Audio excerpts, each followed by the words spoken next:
Bienvenidos a esta sesión solemne de la Academia Dominicana de la Historia, en la que recibiremos como nuevo miembro correspondiente nacional al licenciado Joan Ferrer Rodríguez, presidente de la Academia Dominicana de Genealogía, quien nos presentará su discurso de ingreso titulado "Por la fe, por las obras o por la fuerza, la Inquisición en el Caribe hispánico".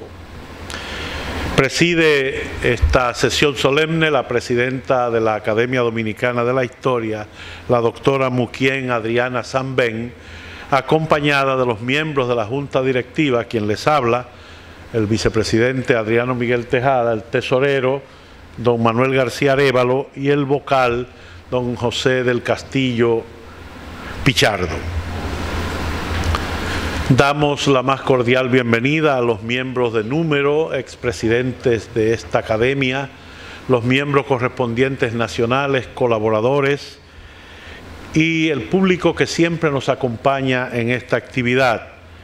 Damos la más cordial bienvenida a los troncos de la familia Ferrer, entre los cuales está nuestra queridísima doña Vilma, que fue propulsora de los Congresos Nacionales de Historia por muchos años, mientras ella fue directora del Museo Nacional de Historia y Geografía.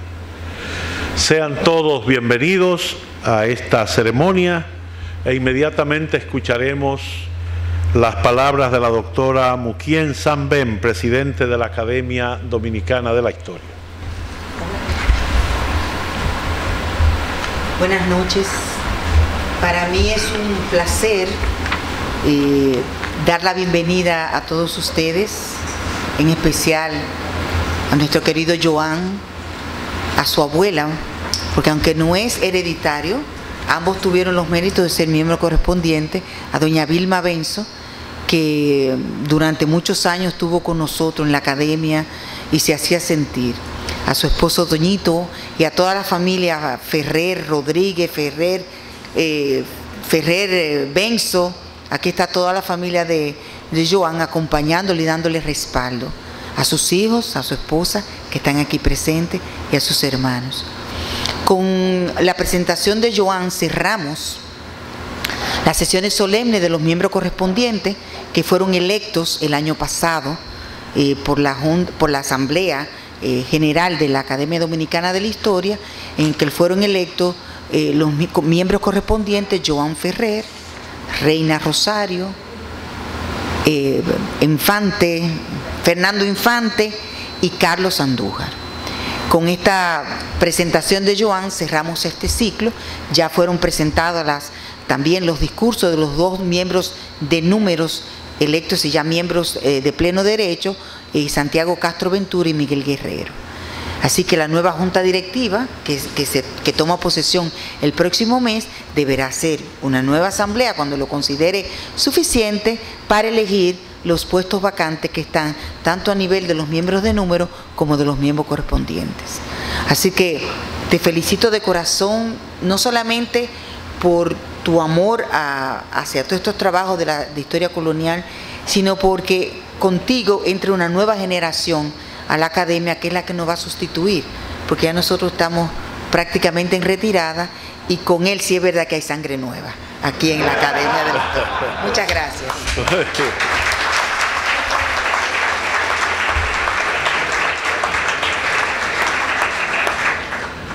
Permítanme ahora presentarles a nuestro nuevo miembro correspondiente nacional. Joan Manuel Ferrer Rodríguez nació en Santo Domingo, República Dominicana, no vamos a decir cuándo. Es licenciado en Derecho por la Pontificia Universidad Católica Madre y Maestra, máster en Genealogía y Archivos por la Universidad de Córdoba, España, y diplomado en Relaciones Exteriores y Comercio Internacional por la Universidad del Caribe de Santo Domingo.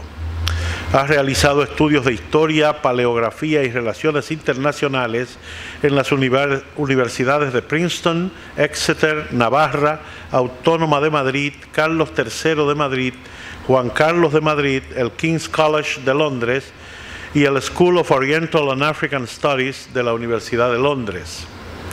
En la actualidad es presidente y miembro de número de la Academia Dominicana de Genealogía y Heráldica, miembro de número del Instituto Dominicano de Genealogía, miembro correspondiente iberoamericano de la Real Academia de Heráldica y Genealogía con sede en Madrid y de sus similares en Argentina, Colombia y Costa Rica. Es socio de la Asociación de Amigos del Archivo Histórico Nacional de Madrid y de la Sociedad Numismática Dominicana. Sus líneas de investigación incluyen genealogía e historia familiar, judeoconversos, Inquisición, inmigración europea a Indias, religión y religiosidad en tiempos de la colonia, corrupción y venalidad durante el período colonial y sociología de las élites del poder. Ha participado en numerosos seminarios, simposios y conferencias e investigado en archivos tanto de la República Dominicana como en España, Francia, Portugal, México y Colombia. Es coautor de la obra Inquisición e Imaginario, volumen 1, y autor de más de una veintena de artículos publicados en periódicos y revistas especializadas, locales y extranjeras. Con su discurso Por la fe, por las obras o por la fuerza, la Inquisición en el Caribe hispánico, recibamos al licenciado Joan Ferrer Rodríguez, miembro correspondiente nacional de la Academia Dominicana de la Historia.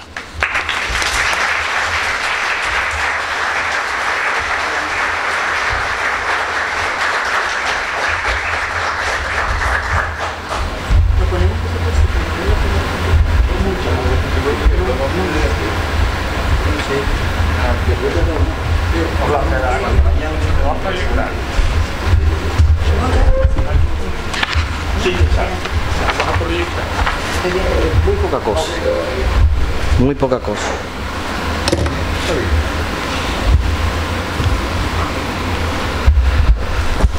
Señora Presidenta de la Academia Dominicana de la Historia, señores miembros de la mesa principal, miembros de la Junta Directiva, académicos, académicas, familia, amigos y público en general, buenas noches a todos. Antes de entrar en materia, debo reconocer que estar aquí esta noche es un enorme privilegio que creo nunca imaginé alcanzar. Sin embargo, por razones que desconozco, alguno de los tantos historiadores que ahora se sienta entre ustedes tuvo la descabellada idea de proponer mi nombre para ocupar una membresía en esta ilustre entidad. Eso, naturalmente, me ha colocado en la difícil posición de sacar pecho para presentarme a hablar de historia ante individuos que en su mayoría han sido referentes, maestros, mentores y guías. Desde luego, habrá quien a este ejercicio le llame audacia e incluso atrevimiento. Por lo tanto, he elegido un tema y una época que me resultan familiares e inteligibles, pues gracias a quien ha sido, es y seguirá siendo mi apoyo y principal fuente de inspiración, vengo escuchando sobre ellos durante toda la vida y me he abocado a su estudio durante casi una década. En definitiva, que me he embarcado en esta aventura, con traslado a los siglos XVI y XVII incluidos, armado y envalentonado por la prosa del gran Lope, quien escribió allá por el primer cuarto del siglo de oro, en Los Milagros del Desprecio: bien mirado, ¿qué me han hecho los luteranos a mí? Jesucristo los crió, y puede por varios modos, si Él quiere acabar con todos, mucho más fácil que yo. Finalmente, debo una mención especial a los que han avalado mi trayectoria académica y mi candidatura a esta corporación. A Muquien Sanben, a Amadeo Julián Sedano, que no se encuentra hoy entre nosotros, Manuel García Arévalo, José del Castillo Pichardo, Adriano Miguel Tejada, Wenceslao Vega Boarí, Frank Moya Pons, José Luis Sáez Ramos y Natalia González Tejera. Ellos, sin saberlo, han permitido a la persona que más admiro en el mundo cosechar en vida el fruto de sus años de enseñanza. Menudo regalo, doña Vilma. Solo me resta decir que a partir de hoy quedo en deuda eterna con todos y cada uno de ustedes. Espero que reciban de buen grado junto a mis familiares y amigos cercanos, el regalo más valioso y elocuente con que puedo pagarles en este preciso momento, la palabra gracias. Gracias infinitas, gracias totales. Luego de haber dicho esto, pues empiezo con las palabras centrales del discurso. Ya por el tema se habrán dado cuenta de qué va el asunto. Y bien, dentro de la estructura lógica del pensamiento occidental, cada sociedad dispone de mecanismos para interpretar y entender el mundo, mismos que afectan, regulan y gobiernan la vida cotidiana, tanto individual como colectiva. En ese preciso orden de ideas, tenemos que el fenómeno que ahora nos interesa, el religioso, subsumido en el apartado sociocultural, ha evolucionado siempre al compás de las otras dos variables fundamentales del entorno circundante, las políticas y las económicas. Esta sencilla consideración se extiende a cualquier período y lugar. Tal es el caso de la sociedad barroca, que, con su peculiar carga ética y filosófica, produjo un etos sumamente complejo. Dominado por una visión teológica de la realidad, el conglomerado del siglo áureo diseñó, ejecutó y perfeccionó, cada vez que fue necesario, las estrategias para sostener y promover la difusión de sus paradigmas. Este estudio, que comprende casi todo el Caribe, abarca la 16ª centuria completa y una muy buena parte de la 17ª, ofreciendo al investigador un friso sociológico detallado e inmejorable. De manera que los eventos, personajes y acciones descritos en este relato ayudarán a descubrir aristas de la vida cotidiana que permanecían desconocidas hasta ahora. Pero el tema no concluye ahí. La etapa se muestra, además, como un campo de investigación extremadamente fértil, en vista de que nos encontramos frente a un corpus documental fragmentario pero abundante, promovido por un sustrato social y cultural diametralmente opuesto al nuestro.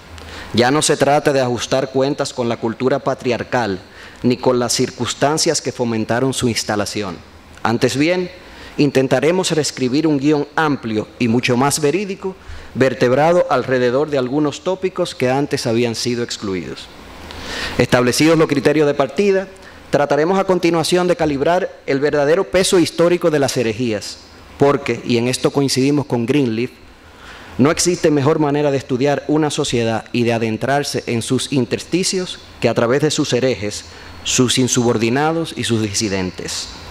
Lo descubierto resulta de enorme interés y agrega complejidad al retrato de un territorio de frontera, el Caribe, marcado por la interacción entre distintas culturas y una observancia extremadamente blanda de la ley secular y los preceptos religiosos. Dicho esto, el enfoque del presente trabajo es histórico y social antes que doctrinal.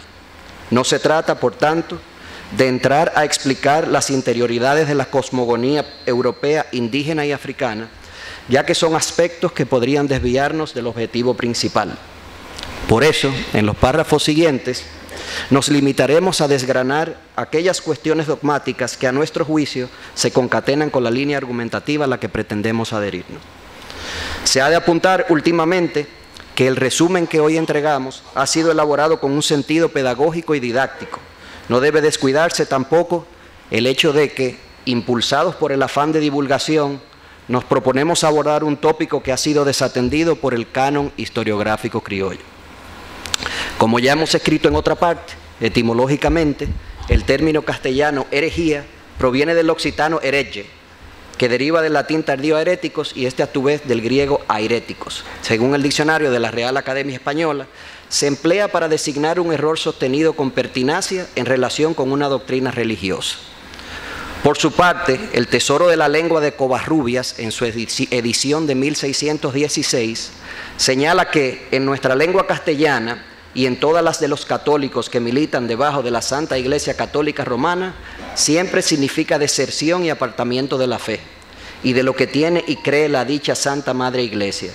Hoy día este nombre es odioso e infame.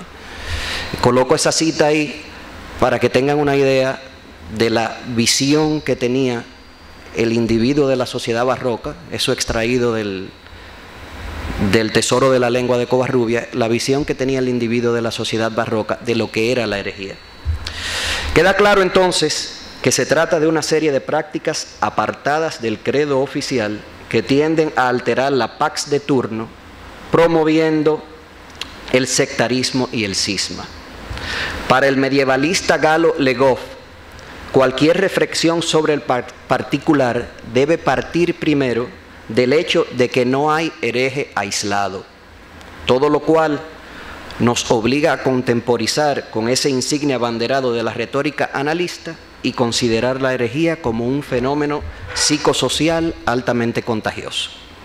En un balance somero, solo restará aclarar que los siglos objeto de estudio estuvieron jalonados por la acometida de 4 tipos específicos de herejía: criptojudaísmo, luteranismo, calvinismo e iluminismo, de las cuales solo las 3 primeras repercutieron en el Nuevo Mundo con algún nivel de intensidad.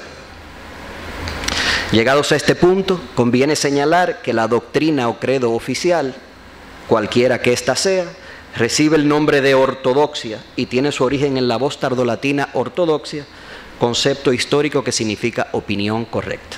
Por lo demás, dentro de la historiografía tradicional, existen 2 líneas de investigación bien diferenciadas que pretenden arrojar algo de luz sobre el tema. Mientras algunos autores, con Turner a la cabeza, sostienen que la aparición de las herejías implica la presencia de un orden doctrinal previo susceptible de ser vulnerado, otros como Bauer, en cambio, se decantan por la tesis de que la ortodoxia se formó, se impuso y se consolidó a partir de la lucha entre distintas interpretaciones heterodoxas de una misma doctrina. Continuando con las definiciones, tenemos que la entrada académica correspondiente al femenino magia sitúa su raíz en el latín magia, aun a pesar de que procede del persa magus, e identifica el arte o ciencia oculta con que se pretende producir, valiéndose de ciertos actos o palabras o con la intervención de seres imaginables, resultados contrarios a las leyes naturales. Por lo que parece, el culto a estos seres imaginables de común demonios también fue incorporado a la tradición judeocristiana por influencias recibidas directamente desde la antigua Persia. A tenor de lo anterior, se ha de subrayar que el demonio, llámese este diablo, Satanás, Lucifer, Benacá, Barrabás, Belcebú, Tongó, Pablillo, Cerbatán o Mefistófeles, se erigió desde época bien temprana como un elemento imprescindible dentro de la extensa narrativa cristiana. Ahí en ese listado de nombres que se le daban al demonio, están mezclados los nombres que llegan de la tradición europea con los nombres que se recogen ya del sincretismo que aparece en los archivos de la Inquisición. Esto explica quizás la estrategia adoptada en un principio por la Iglesia Católica, que se inclinó por descalificar a la magia, atribuyéndole un carácter de superstición, vano e ineficaz. Estimamos, sin embargo, junto con Bertrand Russell, que la teoría de esta participación directa o indirecta del demonio en la magia empezó a prosperar con algún grado de éxito y el concurso de la escolástica y el clero a partir de la Baja Edad Media, como resultado del miedo escatológico y arcano que siempre se había tenido al diablo. Un dato curioso que tampoco podemos omitir pasa por establecer una distinción entre 2 realidades esenciales de la magia, hechicería y brujería, a la luz de los insumos que empleaba cada cual en sus ritos. Teniendo esto en cuenta, se ha demostrado que la primera no necesariamente renegaba de la divinidad y se servía de ingredientes caseros y cotidianos: plantas, hierbas, piedras, flores, raíces, especias, animales, minerales, etc. Amén de restos humanos al estilo de la camacha de Montilla, recreada por el Manco de Lepanto. La segunda, en contrapartida, era más dada al pacto explícito con el demonio y al recurso de alucinógenos, tipo el personaje de la Cañizares, de idéntica factura cervantina. En el fondo, vemos que se trata de un esquema matrilineal, en el que los conocimientos y saberes se transmitían de manera estrictamente oral. No debe extrañar, pues, encontrar entre las nóminas de procesadas a brujas y hechiceras unidas por redes de aprendizaje y vínculos familiares, de amistad o vecindad. Esto, lógicamente, nos permite avanzar la tesis de que, bajo el manto de la magia, se formó un tupido y complejo entramado de redes sociales interétnicas, de carácter horizontal, que entró en franca contradicción con la verticalidad predominante en los sistemas de relación propios del antiguo régimen. En esa misma dirección, para poder establecer la carta de la naturaleza de la magia, hace falta remitirse al medio rural, donde hechicería y brujería siempre gozaron de un profundo predicamento. Con la llegada de la Edad Moderna, estas prácticas circularon por los ejes comerciales y empezaron a ganar terreno en los centros urbanos, vinculándose a los estratos marginales y más bajos de la pirámide social. Así, vemos como en el Caribe hispano, el oficio fue extremadamente popular entre mujeres españolas y criollas, pobres, negras y mulatas, esclavas y olibertas. No en vano, la literatura teológica de la época solía representar a la bruja o hechicera en clave femenina, como una mujer marginal, de vida poco ejemplar, curtida en el manejo de las dolencias físicas y espirituales y en la preparación y uso de pócimas, recetas, amuletos, remedios, ungüentos y brebajes. Es el caso de la hechicera Beatriz Dávalos, mujer tullida que se despachaba en Santo Domingo desde un miserable bohío que le servía de aposento. Ejercitadas en el arte de sanar, estas personas practicaban una especie de medicina empírica tolerada por las autoridades para compensar la ausencia de médicos que siempre padecieron las zonas periféricas del imperio.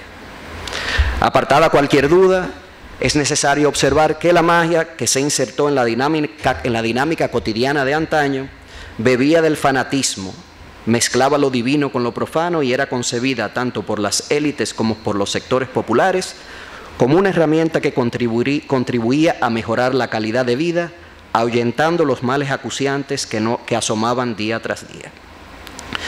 Los criollos abrazaron sin disimular todas estas prácticas heréticas que no necesariamente casaban con la línea oficial trazada por el magisterio eclesiástico. Por eso, encontramos clientes de cualquier clase social, desde ateros, estancieros, señores de ingenio y funcionarios de la audiencia, a frailes, mujeres rechazadas, despechadas o insatisfechas. A fin de cuentas, los parroquianos que precisaban de estos servicios intentaban resolver sus problemas personales porque la magia, como es sabido, siempre ha ejercido una función social, vibrando al compás de tres grandes dilemas humanos: el amor, el dinero y la salud. Según el estudio de casos que complementa este trabajo, el repertorio fundamental de las oraciones, invocaciones, conjuros y sortilegios se concentra en los siguientes: oración de San Erasmo, oración del ánima sola, oración de San Cebrián, oración de San Juan Bautista, oración del justo juez, conjuro de la estrella, conjuro de Marta Martilla, conjuro de 5 dedos tiene el mudo, suerte del rosario, suerte de las habas, suerte del huevo, suerte de medir el brazo, suerte de la tijera y el sedazo, y suerte del vaso de agua con clara de huevo. Volviendo sobre nuestros pasos, en el ámbito caribeño la más solicitada fue la hechicería amorosa, tal y como se comprueba en la prolija nómina de fondos disponibles, compuestos por probanzas, crónicas, cartas y testimonios inquisitoriales.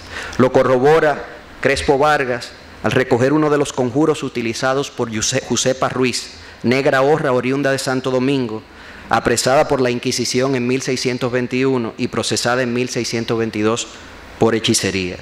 Yo te conjuro, diablo de la plaza, para que le traigas a casa. Yo te conjuro, diablo de la carnicería, que lo traigas a Ina. Diablo cojuelo, yo te conjuro que me lo traigas del corazón y del pulmón y del riñón. Pese a todo, el dominio de las artes mágicas no siempre fue utilizado con propósitos o fines legítimos. En ocasiones se empleó para perjudicar a terceros, ya fuera por sortilegios y mal de ojo, ya fuera por hechizos o invocaciones. A lo anterior, hay que agregar algunas consideraciones indispensables sobre la adivinación, una de las vertientes más populares de la hechicería, que intentaba predecir el futuro o descubrir lo oculto por medio de agüeros o sortilegios, para lo cual recurría habitualmente a echar la suerte de las habas.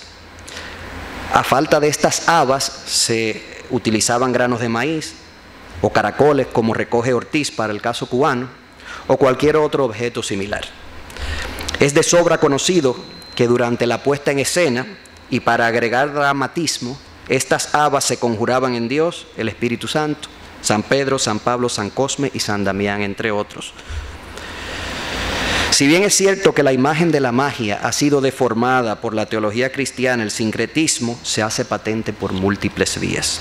Así, de la liturgia e imaginería católicas, la magia americana adoptó numerosos elementos, como oraciones, salmos, rosarios, cirios, relicarios y todo un elenco de santos que fue adaptado a las necesidades de cada momento y utilizado de manera frecuente. La realidad es que este uso clandestino y solapado de la simbología y los sacramentos católicos permitió a los esclavos abandonarse a sus prácticas paganas bajo un clima de relativa libertad. Esta descripción avanza en la línea de lo que hemos convenido en llamar criptoanimismo, sujetos que eran cristianos en público y animistas en privado. En tales condiciones, la magia otorgó a los sectores anónimos, oprimidos y marginados una buena dosis de visibilidad social, al tiempo que les ofreció una válvula de escape mediante la cual podían dar rienda suelta a sus sentimientos de libertad, rebeldía, inconformismo, venganza y resistencia. Lo novedoso es que la magia, en tanto que expresión identitaria de un sector discriminado, fue asumida como una importante herramienta de afirmación cultural. Bajo estas premisas, parecería lógico pensar que el demonio contribuyó a conectar la cultura dominante con la cultura subalterna. De alguna manera, los negros comprendieron que el miedo a Satanás, a lo mágico y a lo sobrenatural, podría ser utilizado en contra de ese racismo teológico que intentaba proscribirlos y ocultarlos por todos los medios a su alcance.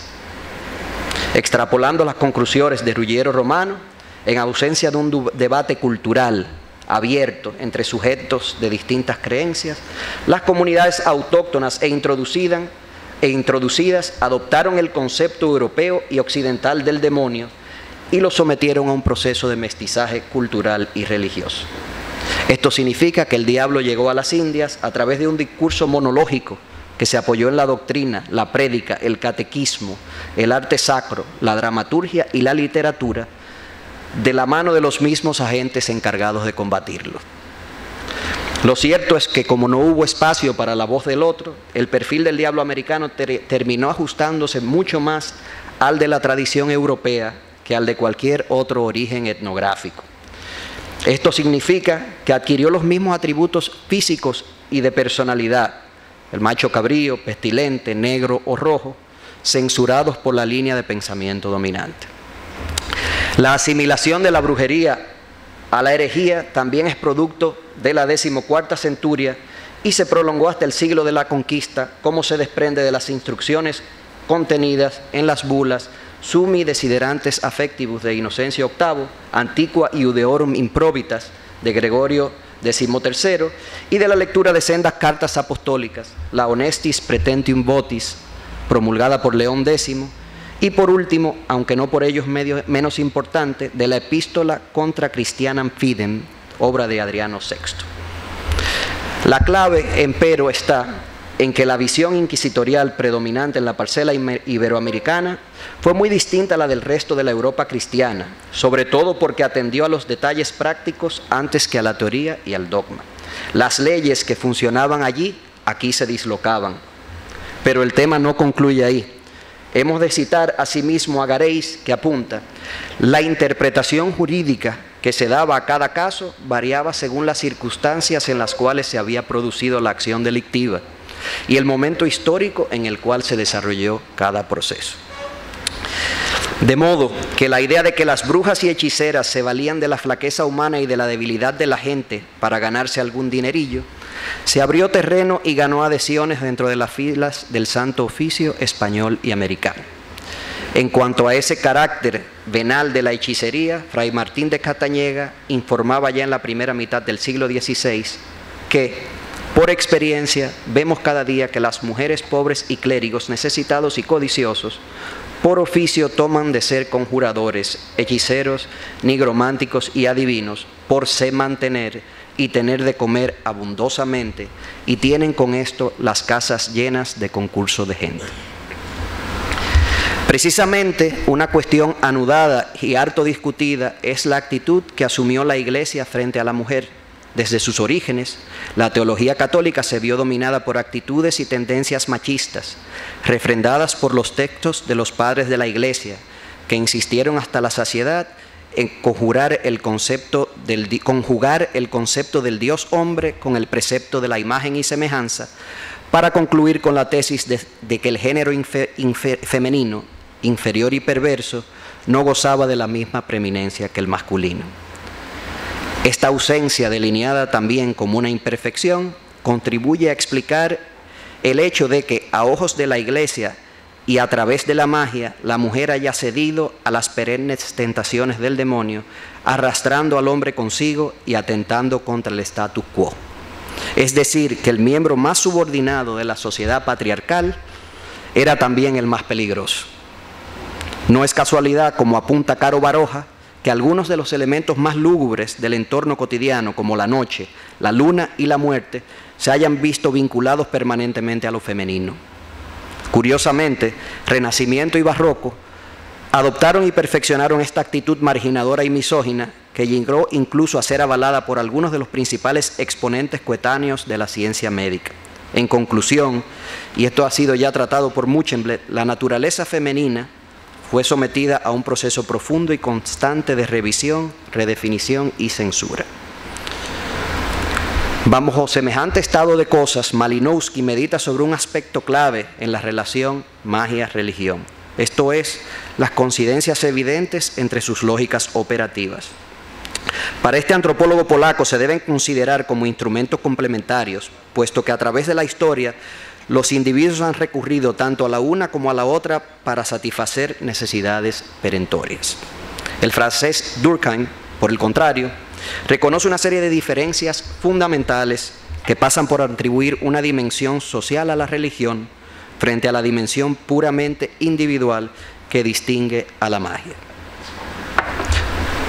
De otro lado, el diccionario de la Real Academia registra que la palabra demonio procede del griego bizantino daimonion y se utiliza para denominar a él los espíritus que incitan al mal.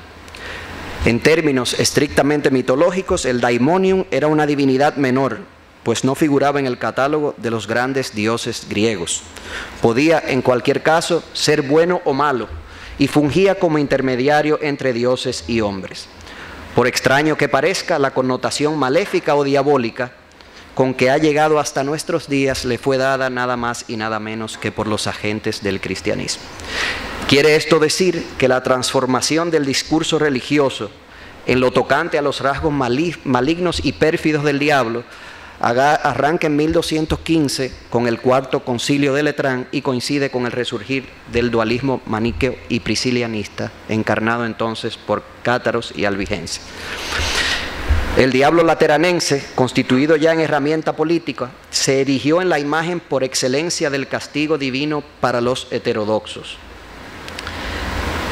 En suma, esta doctrina, reproducida en los concilios de Lyon y Florencia, operará como matriz de la estrategia modernizadora y de control ideológico que los poderes fácticos luego impulsarán en Trento. Esto demuestra de manera irrefutable que el demonio cristiano simplemente fue evolucionando a partir de creencias paganas. En otra notable contribución, Muchenblet explica que la dinámica de miedo que se gestó alrededor de la dicotomía infierno-diablo no solo fomentó la obediencia y consolidó el orden social, sino que contribuyó con el aumento del peso específico y el poder de la Iglesia medieval y moderna.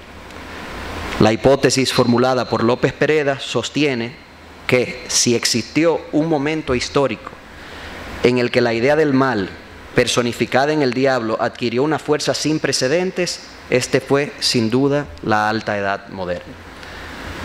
Los testimonios recogidos a lo largo de décadas confirman una presencia recurrente y sostenida del maléfico, que se extendió además a las blasfemias, las proposiciones heréticas y la iconoclastia. De suerte que hoy el demonio cristiano convive con Changó, Yemayá, Ochun, Eleguá, Ogún y unas cuantas decenas de loases en el panteón de las numerosas deidades alternativas del sincretismo caribeño. A nuestro modo de entender, diablo y magia son, todavía hoy, dos conceptos sólidamente arraigados en el imaginario popular que han logrado trascender todas las fronteras históricas. El vocablo superstición, entre tanto, deriva del latín superstitio y alude a cualquier creencia extraña a la fe religiosa y contraria a la razón. El citado tesoro de la lengua castellana apunta que es una falsa religión y error necio que comúnmente suele caer en vejezuelas, refiriéndose a personas, a mujeres de edad, embaucadoras que hacen de las muy santas. Por lo que se refiere a la civilización occidental, se trata de un fenómeno residual que se nutre de creencias primitivas o exógenas y opera como complemento de la religión popular. Aun cuando la descripción del teólogo renacentista burgalés Pedro Ciruelo hace gala de un simplismo y un reduccionismo flagrantes, en su reprobación de las supersticiones y hechicerías, obra seminal publicada en 1551, se reconocían ya 4 especies principales de supersticiones, a saber, nigromancia, adivinación, ensalmo y hechicería. Durante el siglo XVII, las creencias supersticiosas se instalaron con denodada convicción en todos los estratos de la sociedad barroca. Como ha adelantado de Leito y Piñuela, en esta etapa la superstición experimentó una aceleración desenfrenada, reñida a todas luces con el ardiente misticismo y la fiebre teológica que devoraron las almas en el siglo XVI. En aquellos años remotos, la generalidad se encontraba permeada por la confianza ciega en la intervención de lo sobrenatural, y esto, naturalmente, se reflejó en todas las expresiones de la conducta humana. Ello, a pesar de que los catecismos y manuales católicos de la época no escatimaban recursos a la hora de advertir de un modo sistemático sobre los peligros de la brujería, la superstición y la idolatría, en función de que transgredían el primer mandamiento del Decálogo, que ordenaba tajantemente amar a Dios sobre todas las cosas. En lo que toca al siglo de oro, la obra de referencia en materia de supersticiones corrió por cuenta del jesuita Francisco Suárez, autor de Religione. Gracias a este erudito, contamos con un estudio a fondo de las estrategias que utilizaba el demonio para embaucar a los incrédulos. Para estas fechas, la literatura sobre el tema era tan abundante, expresada en tratados sobre demonología, brujería y superstición, que permitió que la figura diabólica traspasara los límites de la doctrina y se difundiera hasta alcanzar a amplios sectores de la población. Bien entendido, el asunto de la superstición fue el que más causas aportó al Tribunal del Santo Oficio de Cartagena de Indias. Por último, se infiere, como en su momento ya probó Caro Baroja, que la superstición resulta esencial para estudiar muchos tipos de sociedades, los puntos de vista que tienen sobre sí mismas y los argumentos que usan contra otras enemigas o rivales. Antes de entrar en detalles adicionales, conviene dejar claro que en vanguardia del aparato represor figuraba una corporación extinta de muy triste recuerdo, la Inquisición, llamada oficialmente Santo Oficio contra la Herética Brevedad y la Apostasía. La palabra, que tiene su origen en el latín inquisitio, investigación, contiene en su definición formal 3 acepciones bastante elocuentes: acción y efecto de inquirir, tribunal eclesiástico que inquiría y castigaba los delitos contra la fe, y cárcel destinada a los reos pertenecientes al antiguo tribunal eclesiástico de la Inquisición.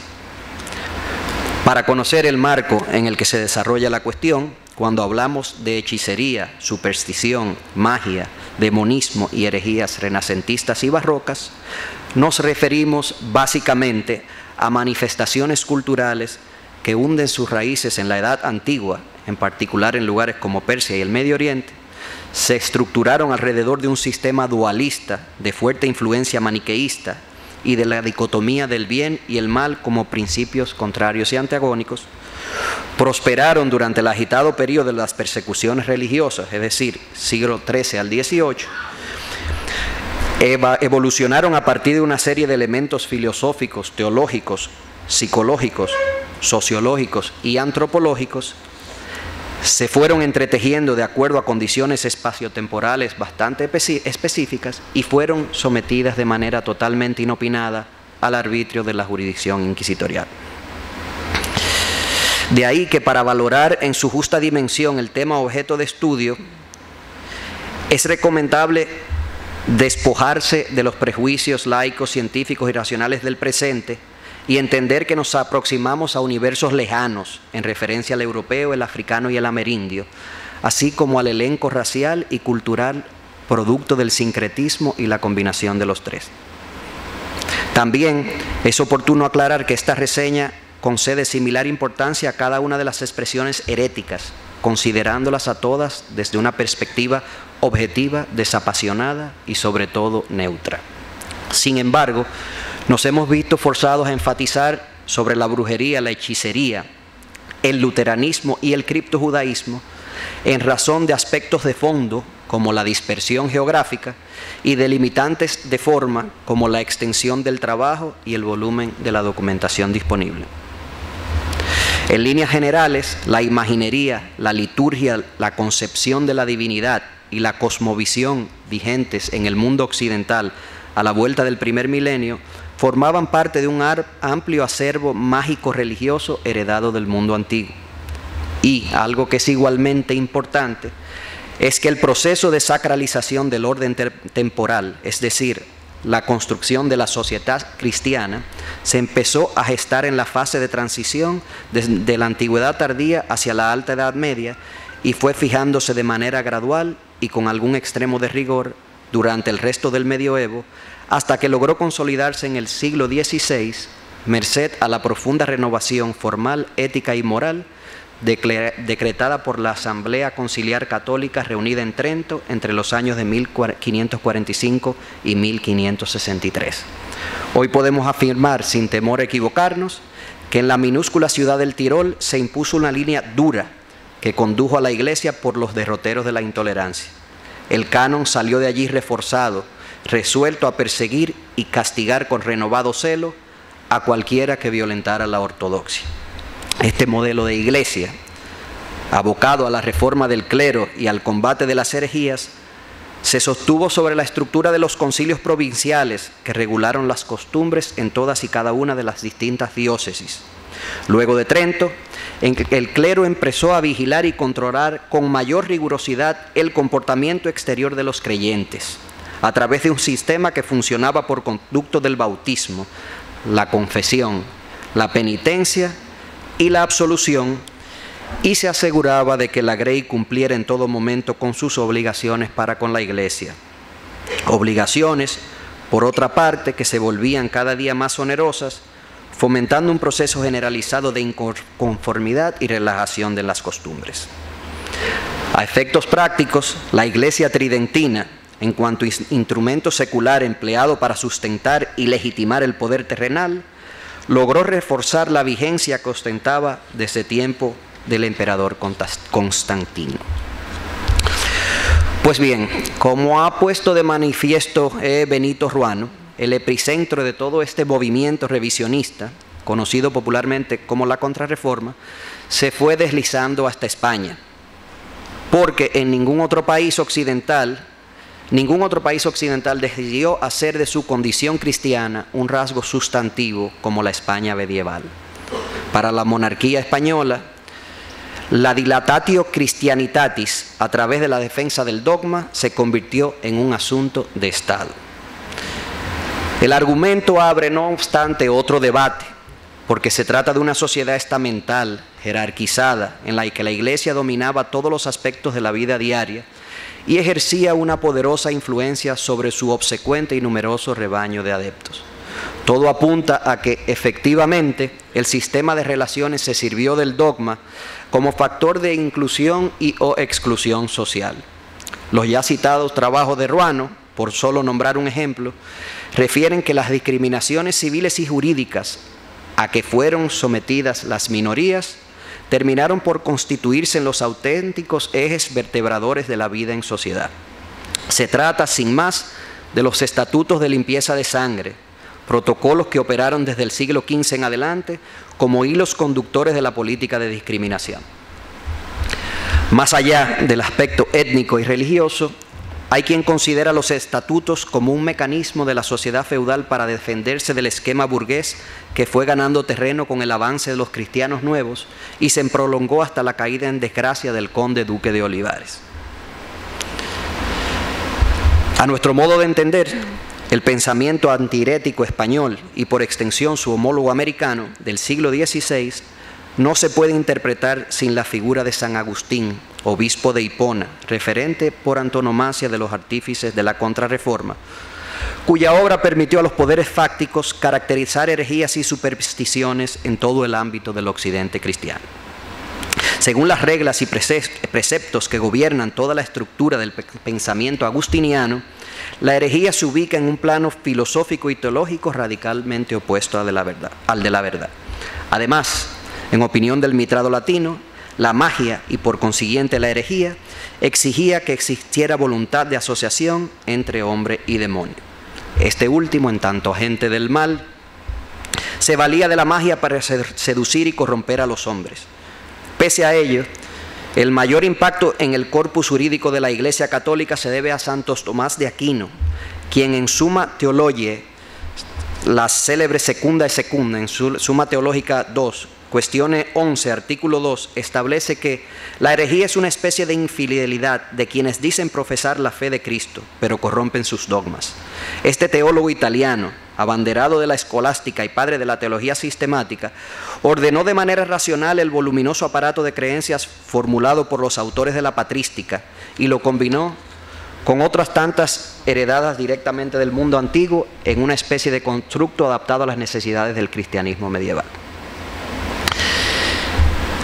Es de sobra conocido que la sociedad cristiana funcionaba bajo el tutelaje bipolar de dos paradigmas fundamentales, Dios y el diablo, y en medio de ambos, equidistante, acechaba el pecado, porque la existencia del pecado presupone como condición sine qua non la presencia de estos dos entes, de donde se sigue que el pecador faltaba al mismo tiempo a su compromiso con Dios y a los mandatos divinos que constituían la base ética y moral de todo el entramado social, político y económico de la civilización cristiana. A raíz de estos desencuentros, dice Lara Cisneros, se construyó una teoría del pecado que guió los hilos de la censura ideológica durante varios siglos, tendente a la preservación del orden divino sobre la tierra. La noción del orden divino adquiere aquí una dimensión mucho mayor, porque de él emanaban tanto la autoridad del pontífice como la autoridad del monarca. En consecuencia, faltas como la idolatría, que conjugaba actos de lesa divinidad, lesa religión y lesa majestad, pasaron a ser considerados delitos de fuero mixto. Cuestión esta que conecta con las reflexiones de Tomás y Valiente sobre la dificultad que suponía deslindar los conceptos delito y pecado, partiendo de la premisa de que el hereje incurría por lo general tanto en uno como en el otro. Para zanjar la cuestión habría que recurrir a los presupuestos del mismo Tomás y Valiente sobre el utrumque ius, porque en el pensamiento de teólogos y de juristas, en los términos legales y aún en el lenguaje no profesional, delito y pecado fueron durante siglos dos realidades, si no absolutamente idénticas, sí al menos muy próximas y mutuamente reconducentes. La herejía o los actos de brujería eran delitos perseguidos por la legislación penal de los reyes, mereciendo la persecución por parte de las leyes y de los tribunales del rey porque eran pecados. Algo así ocurrió con 6 taínos que, por orden del cacique Guarionex, saquearon un modesto oratorio fundado por Fray Ramón Pané y guardados por los parientes de Juan Mateo, nombrado anteriormente Guaycabanú o Guaticaba, primer taíno en recibir el sacramento del bautismo el 21 de septiembre de 1496, día de San Mateo. Estos intrusos, protomártires de la persecución religiosa en el Nuevo Mundo, tomaron las imágenes sagradas, las tiraron al suelo, las rompieron, cubrieron de tierra y les orinaron encima, dejando en su lugar un semí. Enterado, Bartolomé Colón, a la sazón lugarteniente del virrey y gobernador interino, mandó que los responsables fueran procesados y quemados en la hoguera como disponían las leyes de Castilla y facultaban las instrucciones fernandinas cruzadas con el almirante en asuntos relativos a la fe.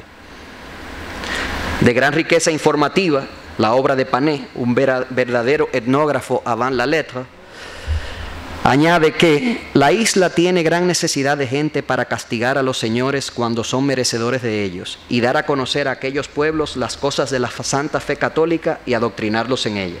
Los primeros cristianos eran propensos a creer fácilmente, pero con los otros hay necesidad de fuerza y de ingenio porque no todos somos de una misma naturaleza. Como aquellos tuvieron buen principio y mejor fin, habrá otros que comenzarán bien y se reirán después de lo que se les ha enseñado, con los cuales hay necesidad de fuerza y castigo. En cuanto al brazo secular, es decir, a la justicia civil, tenemos que la Lex Carolina o Némesis Carolina, promulgada en tiempos del emperador Carlos V, encarnaba a la perfección el espíritu de la ley temporal del siglo XVI de cara a la brujería. Se perseguía por igual a los reos de magia y a los que mantenían relaciones con el diablo. El capítulo 54, por ejemplo, trata de los encantamientos, el uso de amuletos, fórmulas extrañas y objetos sospechosos, anticipando que los usuarios podrían ser detenidos e incluso torturados. El capítulo 52 aborda el tema de los interrogatorios, mientras que el 111 contempla la condena a muerte, entre cuyas modalidades se encontraba la hoguera, para los reos acusados de lanzar sortilegios y maleficios. Como ya se ha dicho, el colectivo entero estuvo transido por un estado de histeria y revanchismo. A juicio de Joseph Pérez, se cree descubrir en el otro, en el que no comparte la fe de la masa, al responsable de todos los males que aquejan a la comunidad. Para el propósito inmediato de este trabajo interesa hacer hincapié en la existencia de una línea de pensamiento absoluto y preponderante, contaminados por actitudes de segregación y marginación e impulsado desde los sectores de poder. En paralelo, esta corriente predominante fue articulando un discurso que se apoyaba en la pedagogía del miedo, es decir, que utilizaba el miedo como herramienta de intimidación y de control social. Este tema ofrece un campo de investigación bastante fecundo en vista de que el miedo, acompañado de un aparato coercitivo y constituido ya en bien estratégico, se mostró eficaz en el combate de la heterodoxia y la supresión de las formas religiosas disidentes. Entre los elementos que contribuyeron con este éxito sobresalen en primer plano las amenazas de infamia que gravitaban sobre la reputación del acusado y sus descendientes, la exclusión social y las posibles calamidades que implicaba ser sometido a un proceso secreto e implacable. Aunque el intento no es nuevo ni original, para la monarquía hispana el equilibrio pasaba necesariamente por el máximo religioso. Esta expresión, acuñada por Suárez Fernández, describía el escenario en el cual todas las leyes quedaban sometidas al orden moral defendido por la Iglesia. Dicho de un modo más simple, uniformidad política y religiosa sin reservas en todos los dominios conocidos. En el camino, empero, se interponían como principal y más importante obstáculo las herejías. Según se ha visto, luego de la toma de Granada en 1492, Isabel y Fernando se plantearon la construcción de un nuevo orden social que habría de descansar sobre la figura del patronato real y el afianzamiento de la ortodoxia cristiana. Por vía de este patronato, se concedió a la corona la potestad absoluta y exclusiva para actuar al margen de la curia pontificia, levantando iglesias, monasterios y conventos y designando a las dignidades eclesiásticas y demás ministros del clero. Los monarcas, claro está, se obligaban a correr con los gastos operativos, estructurales y logísticos. Así pues, las provisiones regias convirtieron la Inquisición en un oficio estrictamente nacional, desvinculado a tal punto de Roma que los herejes condenados en primera instancia solo podían elevar recursos de apelación ante un consejo, el de la Suprema, sito en Madrid, y designado a dedo por los monarcas de turno. En términos de imagen, España quedó asociada a la Iglesia Católica, convirtiendo así a los enemigos de la fe trinitaria, Holanda, Alemania, Inglaterra y Francia, en enemigos acérrimos de la monarquía imperial. A grandes rasgos, en ninguno de los espacios del espectro hispano hubo lugar para la pluralidad religiosa. Vemos asimismo que con esta adopción del cristianismo como religión exclusiva de la monarquía, se produjo un giro categórico en la actitud hacia las herejías y el concepto de religión se empezó a asociar cada vez más con el de la seguridad del Estado. Parece ser que mientras la Iglesia ganaba en franquezas y preeminencias, la unión monolítica de los fieles bajo un mismo credo operaba como un importante elemento de cohesión política, lo que permitía a los responsables simplificar en una proporción apreciable las tareas de gobernanza. De la lectura de los párrafos anteriores se colige igualmente que la Iglesia sobresalió tanto en el papel de depositaria como en el rol de vector de difusión de la tradición cultural de Occidente. Por ello, hay que reconocer que la historia colonial de América, con todo lo que tiene de autóctona, dinámica y poliédrica, no se puede entender sin antes reflexionar sobre sus imperecederas conexiones con España. Una realidad que tampoco debe ser ignorada es que al llegar el Renacimiento, la religiosidad popular no solo se hallaba cruzada ya por el germen de la heterodoxia, sino que había ido ganando en espacios frente a la religiosidad culta u oficial que moraba fundamentalmente en monasterios, conventos y sedes episcopales. En principio, puede decirse que para estas mismas fechas, en el campo de la herejía, convivían desviaciones doctrinales, superstición, confesiones extranjeras y toda una letanía de hechiceros, brujos, astrólogos, encantadores, nigromantes, curanderos, adivinos y embaucadores. El Estado comprendió por imperio de dichas circunstancias que las creencias promovidas por estos grupos alternos amenazaban su base social y se encontraban en posición de competir en pie de igualdad con el dogma. Por tales razones, se juzgó necesario diseñar un aparato jurídico aplicado con capacidad para enfrentar el peligro.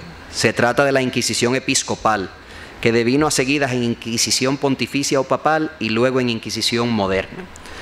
Las tres tuvieron siempre por objetivo básico defender la fe y la moral católica y perseguir a los que atentaran contra el orden religioso y social establecido.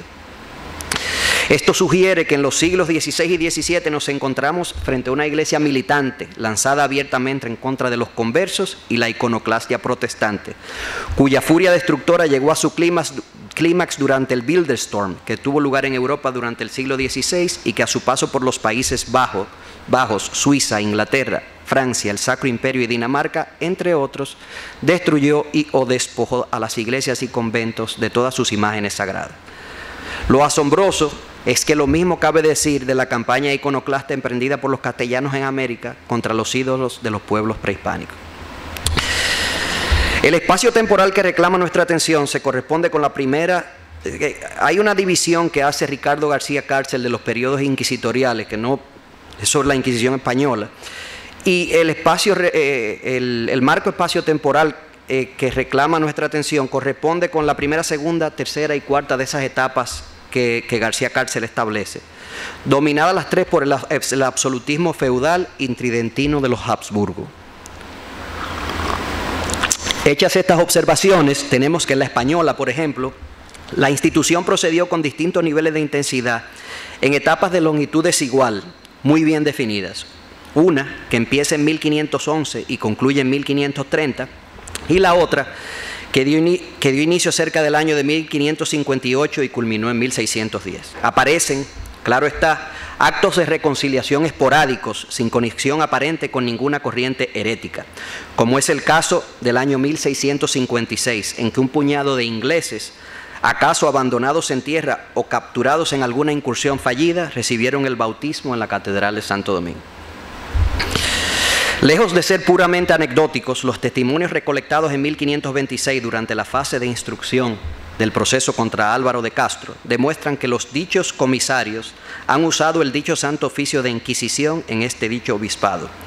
Esto, unido al elenco de casos descritos en la parte infine del trabajo, zanja definitivamente la cuestión sobre la existencia o no de la Inquisición en la española. Que funcionara de forma precaria ya es otra cosa. Más adelante, el arcipreste de Santiago de los Caballeros, Martín Cortés de Liaño, declararía al ser interrogado que los comisarios tomaban las deposiciones en la casa de una dueña, Agustina de Mena, que era la posada del dicho Álvaro de Castro. En rigor, el leitmotiv de la Inquisición pivotó desde la represión de la heterodoxia hacia la reglamentación de la moralidad cristiana. Desde luego, el escrúpulo que requería manejar una empresa de semejante envergadura modificó de forma dramática la campaña de hostigamiento y represión que venían sufriendo los elementos paganos ajenos al dogma. Sin ánimo de extendernos en consideraciones, se introdujeron nuevas formas positivas de carácter excluyente en todo el conjunto del derecho penal. En síntesis, las providencias diseñadas para perseguir y castigar la herejía fueron la represión a través de la censura y el discurso rígido e inflexible, el control de la educación, la confiscación de bienes, la tortura y la muerte.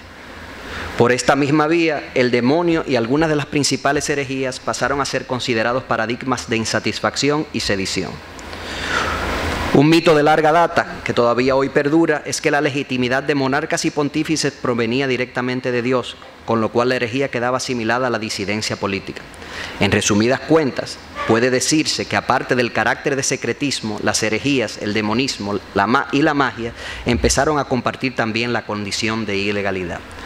En correspondencia oficial del 23 de julio de 1594, Fray Nicolás Ramos, a la sazón arzobispo de Santo Domingo, informa al soberano que, siendo obispo de Puerto Rico, descubrió una gran compañía de negros y negras brujos que trataban y se tomaban del demonio en figura de cabrón y renegaban cada noche delante del Dios y de Santa María y de los sacramentos de la Madre Iglesia, afirmando que no tenían otro Dios ni creían sino en aquel demonio, y con ciertas unciones se iban a unos campos a hacer estos ejercicios.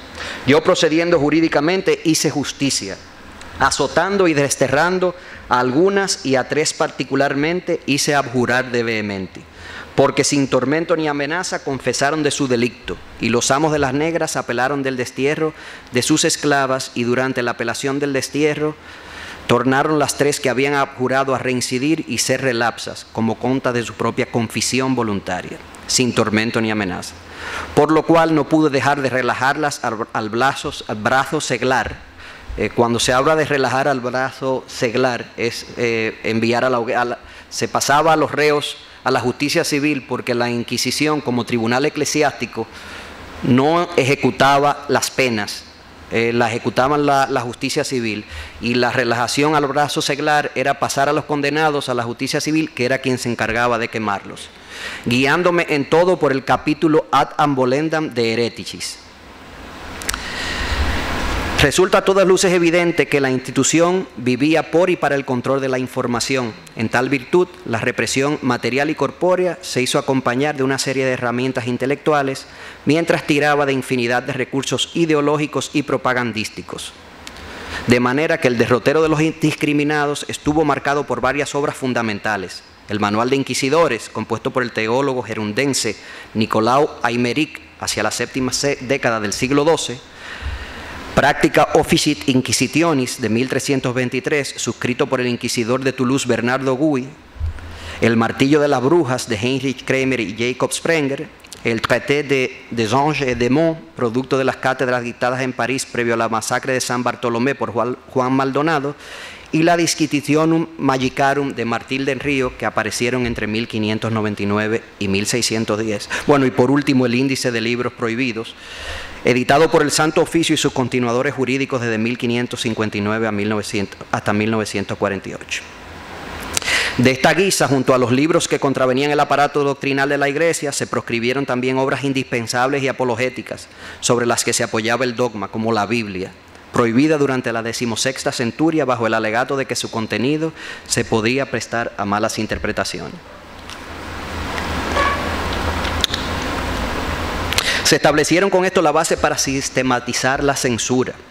Frente a los deseos de la jerarquía católica, Felipe II evacuó una cédula fechada en Valladolid en 1558 que estipulaba: hay en estos reinos muchos libros, así impresos en ellos como traídos de fuera, en latín y en romance y en otras lenguas, en que hay herejías, errores y falsas doctrinas sospechosas y escandalosas, y de muchas novedades contra nuestra santa fe católica y religión, y que los herejes que en estos tiempos tienen pervertida y dañada tanta parte de la cristiandad, procuran con gran astucia por medio de los dichos libros, sembrando con cautela y disimulación en ellos sus errores, derramar e imprimir en los corazones de los súbditos y naturales de estos reinos, que por la gracia de Dios son tan católicos y cristianos, sus herejías y falsas opiniones.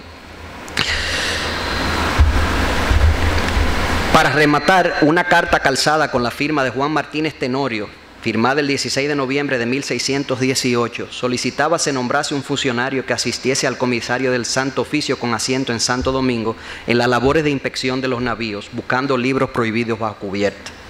La situación era tal que en las bibliotecas de Diego Méndez, Melchor de Castro, del mercader genovés Pedro Benito de Basiñana y de Lázaro Bejarano, así como en las ideas literarias de Gonzalo Fernández de Oviedo, se puede comprobar con relativa facilidad la incidencia que tuvieron las ideas de Erasmo de Róterdam. La penetración del luteranismo arrancó, si se quiere, en los prolegómenos del proceso de conquista y colonización. Se observa en una carta de 1535 que Rodrigo II de Bastidas, gobernador y obispo de Venezuela, recomendaba a la emperatriz que ningún alemán pase en aquella conquista más de la persona del gobernador, porque algunos han tenido opiniones del hereje Martín Lutero. De esta guisa fue hecho preso el maestre Juan Flamenco, inficionado de la dicha lepra, y remitido al inquisidor Manso bajo partida de registro. A tal punto había llegado el asunto que el capitán Juan de Garibay y de Aguirre, enviado por el adelantado de la Florida, Pedro Menéndez de Avilés, sobre la banda norte de la Española, consignó en carta de 1568 que, estando en la iglesia de Puerto Plata, un fray Agustín de Aranda, de la Orden de Santo Domingo, por vicario y cura, fueron los más del pueblo a sus atos, y porque descomulgaba a los que después de se lo haber notificado, le trataban mal de palabra, y una vez que un Juan de Gata quitó la carta de descomunión de la puerta de la iglesia, que ni había justicia ni Dios querido que la hubiese. Esto cáusalo que contratan con luteranos franceses, ansí se les ha pegado de su mala secta. Otro portugués que andaba a vender libros luteranos en Montecristi, le llevaron preso a La Vega y fue perdonado por 150 pesos de mala moneda. Otro navío de luteranos llegó a Montecristi y envió a decir que querían decir misa en Montecristi el Viejo, que es cerca de la marina, que fuesen los del pueblo a oírla. Vemos que para 1584 la situación no había cambiado en lo absoluto, puesto que Diego González Campuzano, enviado por la audiencia para desarticular la red de contrabando de Bernardino de Obando, alcalde mayor de La Yaguana, informaba que hay otro mal, y es que ni en Santiago ni en La Vega, ni en la banda del norte, no se puede predicar la palabra de Dios tocante a reprender cosas de rescates de luteranos, que lo matarán. Y así hizo el alcalde mayor a un Pedro Vicioso, cura y vicario de Santiago, que en domingo, estando en el altar declarando el santo evangelio, lo afrentó y lo quiso echar del altar, y después hizo proceso contra él, levantándole ciertas maldades y testimonios, y lo probó con los mismos recatadores de luterano. Completa el rosario de agravios un informe al rey fechado en la capital de la Española el 4 de marzo de 1544, en que el arzobispo Ramos prevenía al monarca de que esta isla va por la posta a perderse, así en la cristiandad de las obras como en lo que toca a la fe de Cristo, porque en 6 o 7 puertos que hay en ella acuden de ordinario ingleses o franceses herejes, y los vecinos de aquellos puertos, y aún muchos de esta ciudad, tratan con ellos, compran y venden, y hartas veces comen carnes con ellos en días vedados, estando los unos y los otros en sus borracheras, y los herejes mofando de la autoridad del Papa y escarneciendo de los sacramentos de la Santa Madre Iglesia. Yo voy a pasar a continuación a presentarle rápidamente una serie de casos, porque el tiempo apremia y ya es hora de ir cerrando. Para que tengan una idea, porque se tiene la percepción de que en el Caribe o en la Española, en esa primera etapa, no funcionó la Inquisición. Y bueno, yo he conseguido enumerar para los siglos XVI y XVII alrededor de 100 casos que me ha permitido la documentación. Y la verdad es que hay asuntos bastante pintorescos. Y también quiero enseñarles unas actas de unos individuos que aparecen reconciliados en la Catedral de Santo Domingo en 1656, que es lo que mencionaba, que me parece que son personas que habían sido capturadas en alguna expedición o personas que quedaron varadas en algún puerto de la Española. Entonces voy a pasar rápidamente a contarles más o menos de qué iba esto de la Inquisición. En el siglo XVI, por ejemplo, tenemos una María Hernández que acostumbraba a echar las habas. Echar las habas era predecirle el futuro a alguien. Yo les mencionaba anteriormente que se usaba en su defecto caracoles o grano de maíz. Le predecían el futuro antes, en medio de una ceremonia, tiraban las habas y dependiendo de la manera en que caían las habas, pues bueno, le leían el futuro a la persona. Esta señora estaba acostumbrada a echar las habas y fue condenada en 1532 a la pena de destierro y a 100 azotes por su condición de hechicera y alcahueta. Tenemos a Catalina Barba, que dirigía un prostíbulo en la ciudad de Santo Domingo, y en la residencia que se efectuó al oidor Pedro Sánchez de Angulo a mediados del siglo XVI, se extrae que fue procesada junto a la flamenca Gertrú Corona, procesada porque llevaban a cabo extraños ritos y sacrificios. O sea, se encerraban en una cámara secreta y golpeaban el suelo con los pies mientras bailaban alrededor de un brasero de hierro.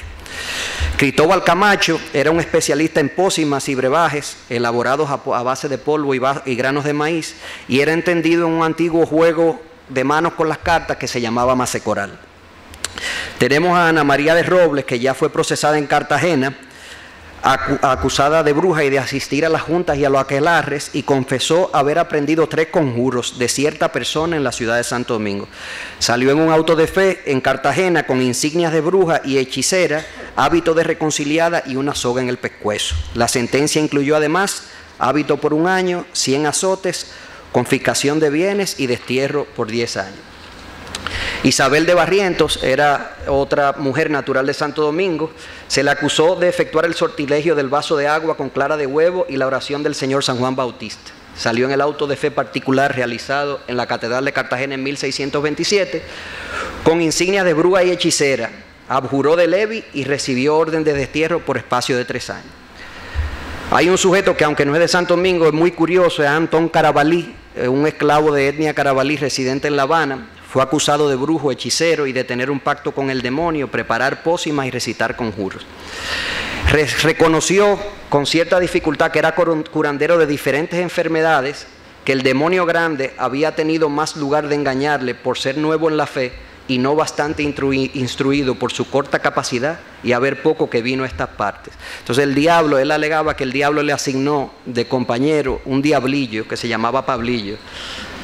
A ese señor se le imputaron 150 muertes durante el proceso, o sea, 150 asesinatos durante el proceso que se le siguió ante la Inquisición de Cartagena. Y él dijo que lo hizo vengando al dicho Pablillo por agravios que le hacían, porque el Pablillo andaba en figura humana por las pulperías, comiendo y bebiendo, acompañando a Antón Carabalí. Y parece que cuando estaban comiendo y bebiendo lo agraviaban, y bueno, eran unos tipos bastante vengativos por lo visto.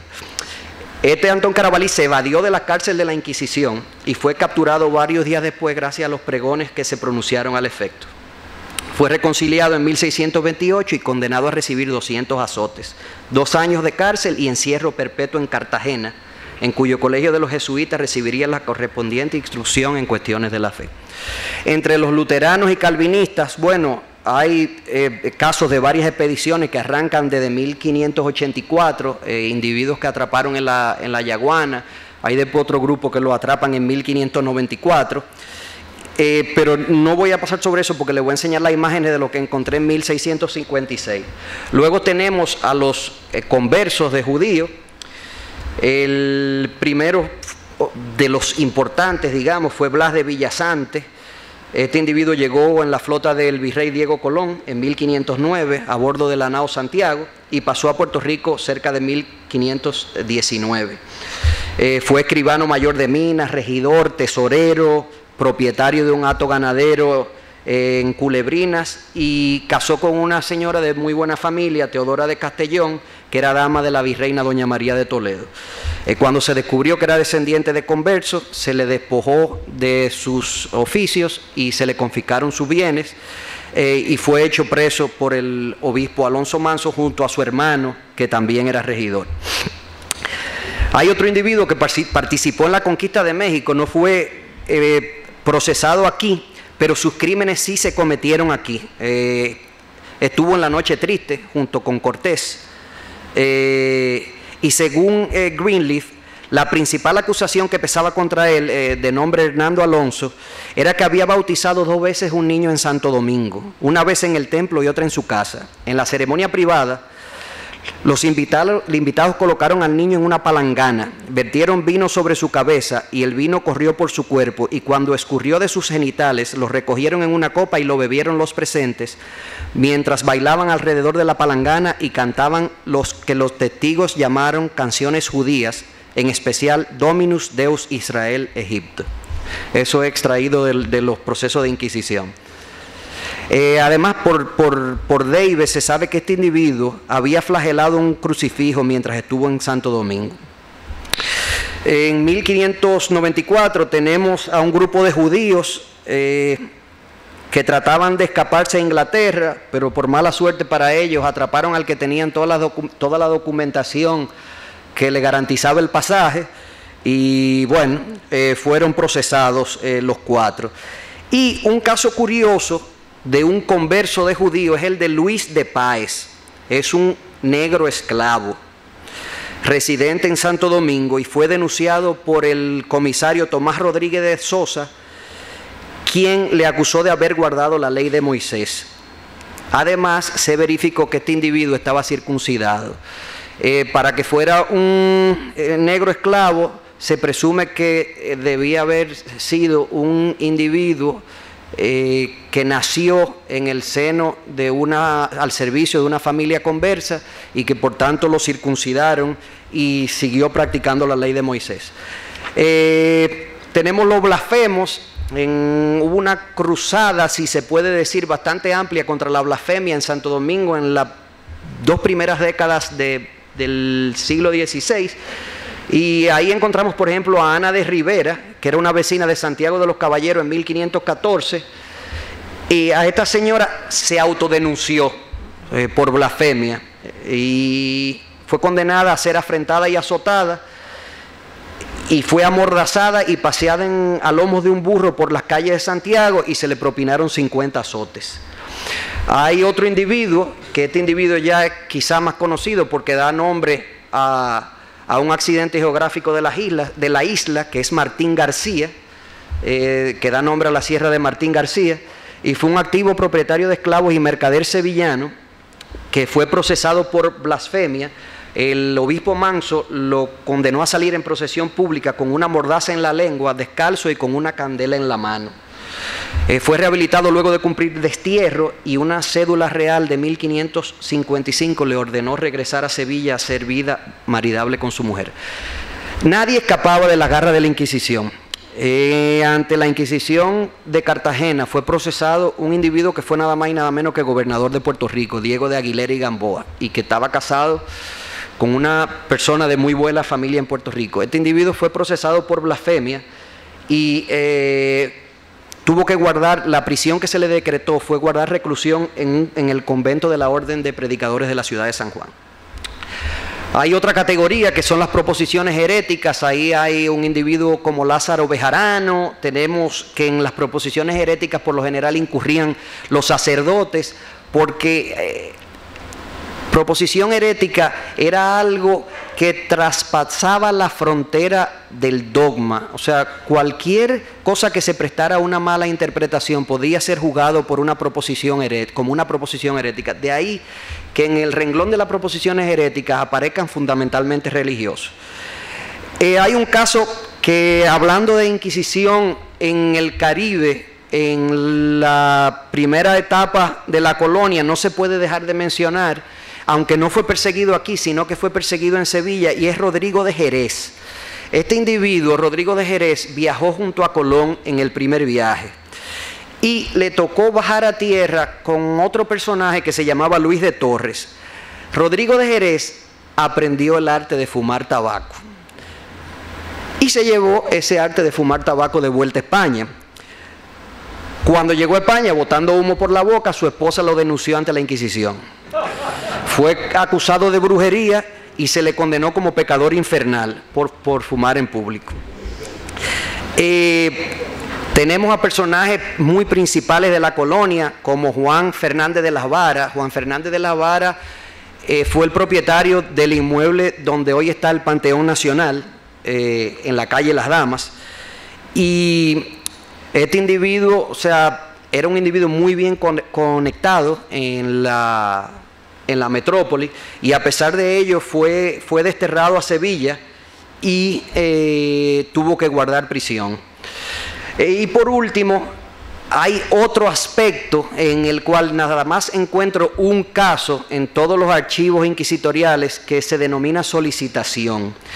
Solicitación es cuando un sacerdote se aprovechaba durante el acto de la confesión del penitente para pedirle favores sexuales. Y hay un caso de un monje, de un presbítero del monasterio de San Francisco aquí en Santo Domingo, que fue sometido por solicitación en 1614. Es el único que encuentro en todo el Caribe. Ya hay otros en Cartagena y Venezuela, pero en el Caribe no hay más.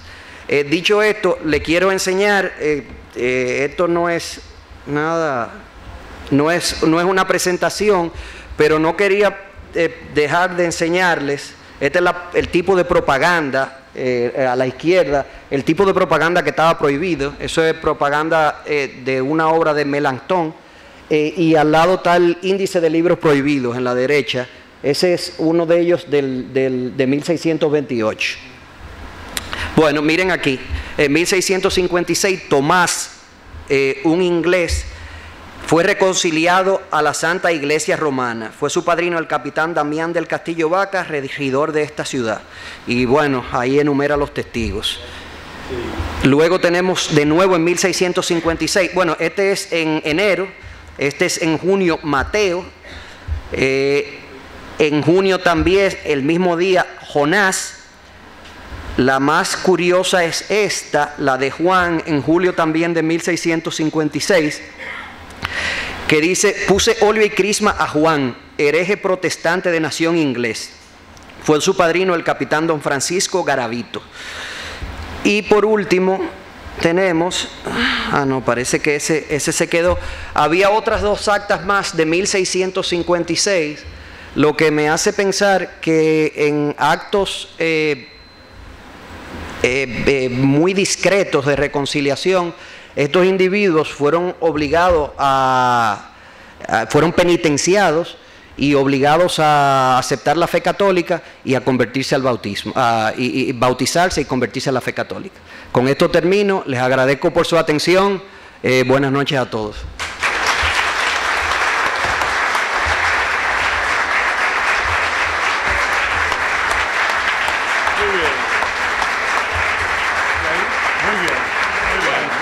Muy bien, muy bien.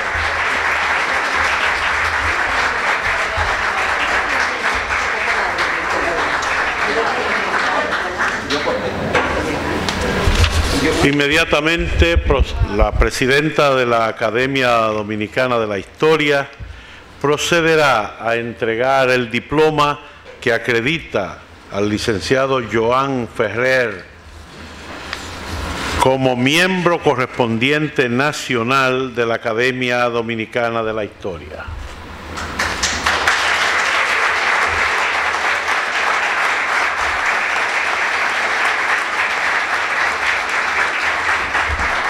Y acto seguido le impondrá el PIN que deberá llevar en cada uno de los actos oficiales de la Academia como acreditación de su condición de miembro correspondiente nacional.